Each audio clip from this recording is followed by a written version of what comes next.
ধন্যবাদ আপনাকে। আপনি জানেন যে সারা দেশেই যে হামের যে প্রকোপ বাড়ছে তার প্রভাব কিন্তু বরিশালেও পড়েছে। আমরা এই মুহূর্তে আছি বরিশাল শেরেবাংলা মেডিকেল কলেজ হাসপাতালে। আজকে এই যে হামের যে আইসোলেশন ওয়ার্ড, সেই ওয়ার্ডে কিন্তু 48 জন শিশু কিন্তু হামে আক্রান্ত হয়ে ভর্তি হয়ে চিকিৎসা নিচ্ছে।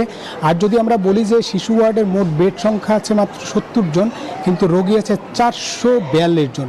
সব মিলে এই রোগীর চাপ সামাল দিতে চিকিৎসকরা কিন্তু হিমশিম খাচ্ছে। তারপরে তারা বলছেন যে যে হামের যে রোগী যারা ভর্তি হয়েছে তাদের অধিকাংশই, যারা বিভাগীয় প্রধান শিশু বিভাগের তিনি বলেছেন যে অধিকাংশই হচ্ছে যাদের টিকা দেওয়া ছিল না তারাই আক্রান্ত হচ্ছে, এবং যারা টিকা নিতে পেরেছে তাদের কিন্তু এই হামের আক্রান্ত হওয়ার সম্ভাবনা খুবই কম ছিল।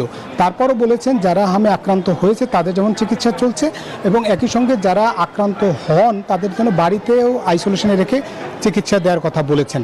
এদিকে যারা আক্রান্ত রোগীর স্বজনরা তারা বলছেন যে এখানে বেড স্বল্পতার কারণে তারা এক বেডে 3 জন 4 জন রোগীকে দেয়া হচ্ছে, শিশু দেয়া হচ্ছে।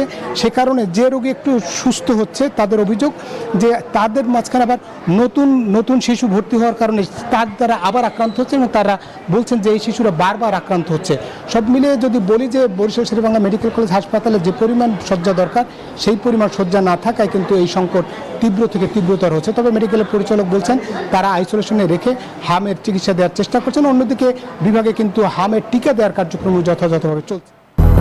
200-র বেশি সার্ভিস ও ফিচারে লেনদেনের সব বিকাশ অ্যাপে সম্ভব।